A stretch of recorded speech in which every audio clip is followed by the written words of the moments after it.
Habari mwanamichezo, na karibu kwenye chaneli yako pendwa kabisa ya soka. Baada ya mchezo kutamatika kati ya Simba Sports Club dhidi ya Young Africans, kwa Young Africans kuibuka mabingwa wa ngao ya jamii, Ahmed Ally ameweza kufunguka machache ama kuongea machache kuhusu ushindi huu wa Young Africans na kupoteza kwao. Lakini kubwa zaidi alilosema Ahmed Ally ni kwamba amefunguka na kusema kuwa goli la Young Africans, nikimaanisha kuwa goli walilofungwa Simba Sports Club lilikuwa na utata, na hivyo basi ni makosa ya kawaida kwa marefa hususan katika ligi yetu ya MBC. Lakini yeye ameweza kuomba kuwa makosa hayo yaweze kutafutiwa suluhu, kwani yanaigharimu timu.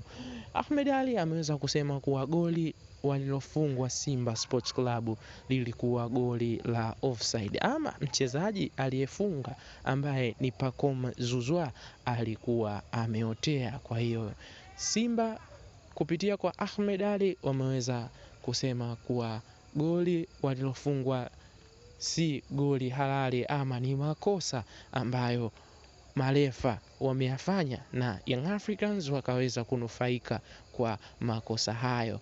Wengi wametoa maoni yao mbalimbali kuhusiana na goli hilo ambalo limeweza kufungwa, na mashabiki wengi wamesema kuwa goli hilo kwa kweli ni goli ambalo ni offside ama goli ambalo mfungaji alikuwa ameotea.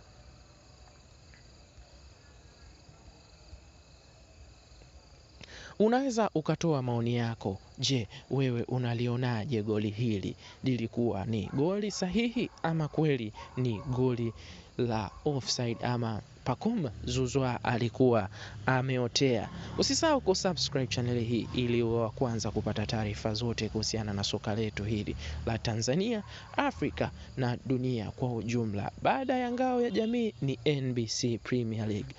Baada ya ngao ya jamii kutamatika, hii inaashiria ufunguzi wa NBC Premier League, ambapo rasmi dirisha ama rasmi itaanza kutimua vumbi hapo kesho kwa timu kadha wa kadha kuweza kucheza ama kuchuana na kushindana ili kuhakikisha kuwa wanaweza kulipata taji la ligi kuu Tanzania bara ama NBC Premier League, ambalo kwa sasa rasmi Young Africans ndio wanalolishikilia, kwa kuwa msimu uliopita waliweza kulichukua kombe hilo kwa mara nyingine, ambapo Young Africans kwa msimu huu ameanza tena vizuri. Ngao ya jamii yake na ameweza kumfunga tena mtani wake Simba Sports Club kwa mara ya 6 mfululizo.